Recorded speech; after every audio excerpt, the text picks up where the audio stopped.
What's going on, guys? Welcome back to another video. So today we're picking up where we left off last week, and that is with the coolant tank level sensor. Now Worley wasn't able to get it to me this week at all, but one of my buddies had one of these on the shelf. He shipped it to me for the time being. So basically when I get mine, I will ship it back to him and be good to go on that aspect of things. So basically just saves me a ton of time. My truck, I can't drive it, move it from where it's parked right now because obviously the coolant tank's not in it. I didn't feel like putting the factory tank back in, so thank you to him, saved me a ton of time. So today we're gonna go ahead and get this tank and upper coolant pipe installed, and stay tuned to the end of the video.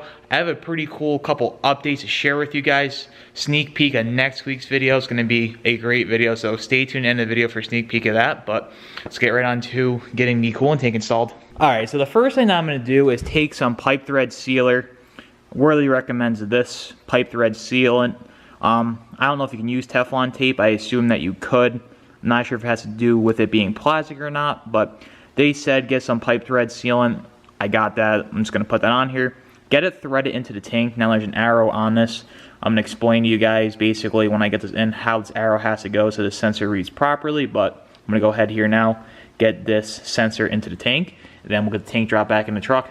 Okay, so I got the coolant tank here on a blanket. Basically, I put it on its back side like that, as you can see, because you'll never see that in case I scratch it. I'm going to take the pipe thread sealer, put it right on here, and I also have my adjustable wrench. It's way bigger than any size I have, so got that basically right where it needs to be. I'm going to tighten it in, so I'm going to go ahead here now, put this on, get it tightened in, and show you guys how the arrow, I'm going to try to show it on the sensor real quick. There's an arrow, if it focuses right there. It needs to get pointed a certain direction for the sensor to read properly, so show you guys that when I get it in. It took me a couple minutes to get this threaded all the way in. As you can see basically right here where the coolant line connects to, there's an arrow right here. You basically want that facing up to the top of the tank. Now there's a down arrow and an up arrow, so keep that in mind if you're doing this. Also make sure you thread it in all the way. As you can see, there is no threads left. I was really concerned I was going to snap this sensor because it's only plastic, and it really started getting tight towards the end, but went in as it should. That's how it's going to look, and now all we got to do is just drop the tank in, so going to work on doing that now. I got the tank semi dropped into place. Basically now that bolt that we took off back there, as you can see, that doesn't get reused. One here, one down in here. They give you new hardware, so gonna work on getting that tightened up right now. New tank dropped in a ton easier. Basically spun it in there, no problems. Getting that factory one out sucked, but the Worley one dropped in no problem. Okay, got the one bolt in, and one thing that I forgot to mention too is since you're working with the tank on the floor, one thing that I did was I put the tank on its backside, so basically the powder coating wouldn't get scratched. As you can see, you're never gonna see the back of the tank. If you put it on its face or the other sides, that's the sides that you're gonna see all the time. So keep that in mind when it's on the floor and I was putting the sensor in. I put the tank on its back, just a good little tip there. I got the coolant tank bolted in. It was a little bit more of a pain than I thought. That bolt was easy. This bolt down in here really sucked getting in. You have to use a pretty long extension and a 10 mil, but got it all in. Like I said before, on the stock tank, for whatever reason, there's not an overflow tube. So Worley on the aftermarket one has that. So got to get that threaded in now. We'll run that down and out, get everything hooked back up, fuse box, put back into place, and that's about it. Then we can move on to the upper coolant pipe. Got the little neck here for the overflow on. I use an 11 millimeter. That does not thread in all the way, just so you know. Kind of just get that as tight as you can. You don't want to like strip it out or over tighten it. You'll know exactly what I'm talking about as you're tightening in. There's going to be about that many threads left. Next is get the fuse box put back in because all this is done. Get the hoses snapped back in. Get the sensor plugged in. As you can see, the sensor, the new one here, gets plugged into the factory harness here. I'm going to zip tie all this up just so it doesn't look ugly. And that'll be about it on the tank. Got the whole tank installed, got all the hoses hooked back up. This is what I did with the overflow. I ran it back down there in the corner, and it comes out right here. So that's what I did for the overflow. I didn't want to run it back this way. I think it'll look kind of dumb, so kind of just went back down and out that way. But looks pretty good. like I said, got to figure out a way how to get this top cap powder coated white, because I'm already hating it and I don't have it on yet. But let's move on now to the upper coolant pipe. Next step is we got the resonator box off. Basically that's just a 13 mil here. Loosen it here from the intake. It's a flathead. Got that off. Now upon looking at this, it sucks because the way the clamp is in here, and you do have to get the clamps all the way down in here.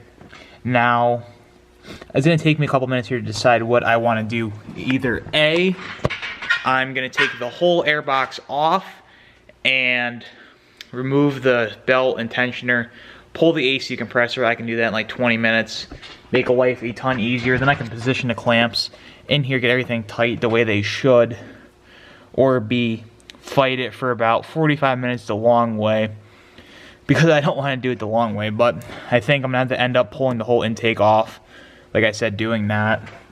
And I don't think there's going to be enough time in today's video for that, so I'll show that next week with the hot side pipe and the upper radiator pipe on. We're getting there though. Looks really good, the whirly box. Got to get my headlights cleaned up. That's the next thing. I saw now they have a full one-piece board.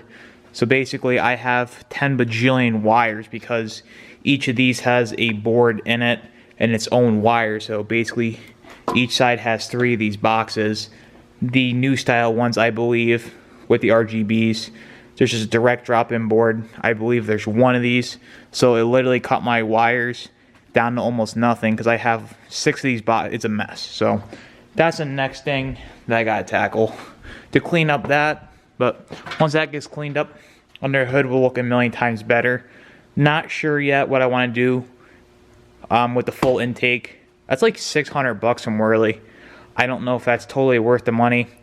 I gotta let it grow on me enough that I have the rest of the stuff. Maybe get it on Black Friday in November. We'll see when the time rolls around. But also the other thing is I'm waiting on a Y bridge. If nothing comes out in the short term, definitely gonna get that pulled out, sanded down so it's not all rough, as you can see, and get it powder coat to match. But engine bay's coming along here pretty good. Might also too, when I'm in there, pull the alternator cover off and do some little other touches. But like I said, we'll see when that point rolls around. And to you guys that stuck around to the end of the video, like I said at the beginning, I have a sneak peek in next week's video. Gonna show you guys that right now. It's super sick. Full video coming next week. I'll probably show this done. Not gonna show the install because next week's video is gonna be super cool. So let's show you guys a sneak peek of that right now. One of the things is finally got the Nemesis here mounted up and balanced. I think polished is definitely the way to go on my 20. I do not like the black. I tried to let it grow on me. Can't stand it. So these are definitely gonna pop when I get them on the truck. They look sick. This is the concave series. Also got the brand new Nitto 420Vs mounted up on here. So definitely think these wheels are to move. But the final thing outside is the 2020 with the compound kit. I'm going to show you guys a little sneak peek of that. That's going to be next week's video. Can't wait to show you guys this truck. It's an absolute ripper. Got it here right now. Got to do a couple things to it. Getting some mirror lights done to it as well. So those got to get put on. A couple other things, modifications to it. But under the hood here, as you guys can see, that's that big compound kit. I want to get some sound clips of this thing next week. This truck's an absolute ripper. Brand new engine in this truck. This thing has like 5 miles on it. So this thing is going to be killer.